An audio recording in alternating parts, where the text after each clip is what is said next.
네, 다음은 쉽게 접하기 힘든 교육 소식 골라서 전해드리는 글로벌 픽 시간입니다. 오늘은 길금희 기자와 함께합니다. 어서 오시죠. 안녕하세요. 네, 첫 소식부터 보겠습니다.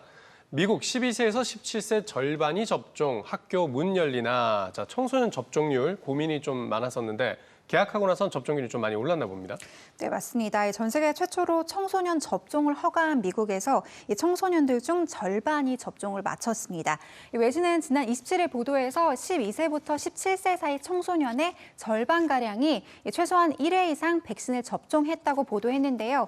그러면서 미국 교육계가 학교로 돌아가기 위한 중대한 진전을 이뤘다는 이 정부 관계자의 인터뷰를 함께 인용하기도 했습니다. 네, 이게 절반은 접종을 했는데 주마다 또 접종을 반대하는 경우도 있고 마스크 착용에 반대하는 경우도 있어서 이런 상승세가 앞으로 계속 이어지진 못할 거다 이런 분석도 있던데요.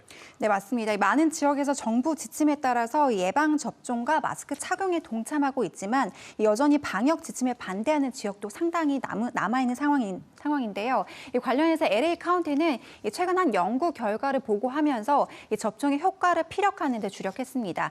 연구에선 예방 접종과 마스크 착용 등 정부 지침을 준수한 지역은 어린이와 청소년의 감염률이 일반 사회의 3분의 1 수준으로 떨어졌다고 보고했는데요.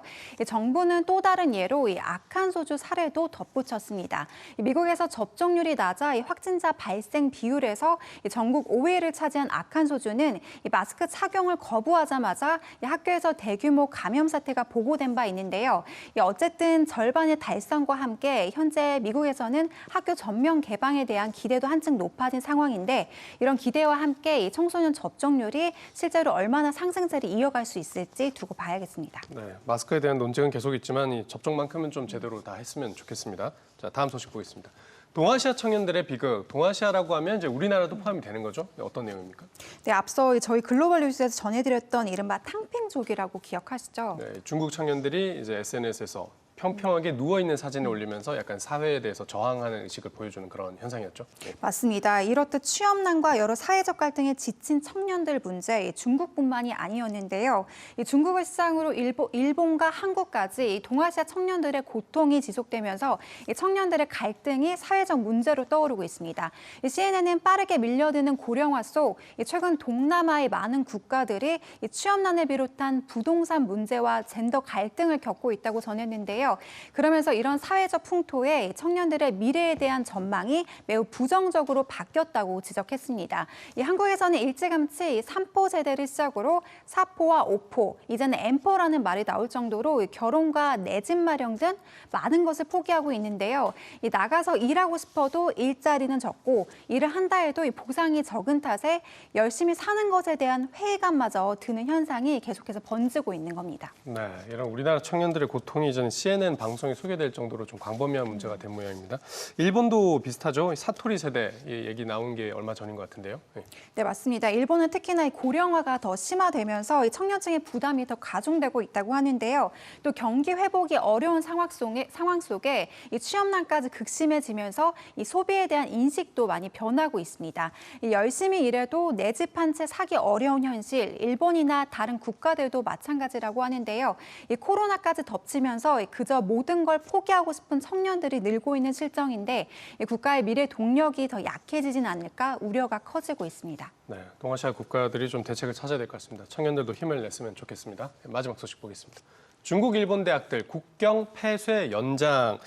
작년에도 이게 국경을 폐쇄하는 바람에 그 대학생들이 학교를 못 갔던 것 같은데 또 이번 학기도 연장이 되는 거군요. 네, 9월이 되면서 새 학기가 돌아왔지만 중국과 일본의 국계 닫힌 문은 열리지 않았습니다. 델타 변이 확산에 전 세계적으로 대유행이 심각해지면서 양국이 새 학기에도 국경 폐쇄를 결정한 건데요. 백신까지 맞아가며 학교로 돌아갈 날만 기다린 유학생들은 또다시 기약 없는 기다림을 맞게 됐습니다. 네, 유학생들이 문제인데 지난 학기에도 국경 폐쇄 때문에 졸업을 못한 학생들 보도도 좀 해드렸던 것 같습니다. 올해도 상황이 나아지지는 않았네요. 네, 맞습니다. 외신은 두 국가의 국경 폐쇄로 자국에 남겨진 학생들의 피해 사례가 더 많아지고 있다고 보도했는데요. 학생들은 인터뷰에서 비자의 유효 기간이 임박했지만 학교가 받아주지 않아 올해도 졸업을 못하게 됐다면서 학위를 이수하지 못한 채 언제까지 기다려야 되는지 막막하고 두렵다고 호소했습니다. 이런 가운데 그런데 중국에선 이 국경 폐쇄가 내년 열리는 이 베이징 동계 올림픽까지 이어질 거라는 전망도 나오고 있는데요.